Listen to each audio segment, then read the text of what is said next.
আমি আমার ক্ষুদ্র জীবনে অভিজ্ঞতাকে দেখেছি, ছেড়ে দেওয়ার মধ্যে সুখ আছে আর কি। মনে করেন কেউ আপনাকে গালি দিয়েছে, তো আপনি অনেস্ট, আপনি সৎ এবং আপনি কোনো অন্যায় করেননি, আপনি মাজলুম, তারপরেও আল্লাহর সন্তুষ্টির জন্য ছেড়ে দিলে, আচ্ছা ছাক, কিছু দিচ্ছে বা ওকে কিছু বললাম না, ছেড়ে দিন। এই ছেড়ে দেওয়ার মধ্যে যে এত সুখ, এটা আপনি বুঝতে পারবেন না। এই সুখটা উপলব্ধি করেছেন স্বয়ং রাসূল সাল্লাল্লাহু আলাইহি ওয়াসাল্লাম। মক্কা বিজয় দিন ওই যে বহু মানুষ এসে কি বলেছিল,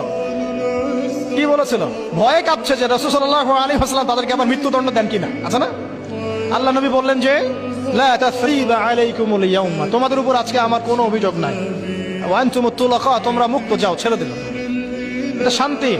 ইউসুফ আলাইহিস সালামের ভাইরা কুয়াতে ফেলে দিয়েছিল না, সেখান থেকে মিশরের বাজারে, সেখান থেকে রাজপ্রাসাদে, সেখান থেকে জেলখানায়, জেলখানা থেকে রাষ্ট্র ক্ষমতায়। কি লাইফ, ট্র্যাজেডি, লাইফের ট্র্যাজেডি দেখেছেন?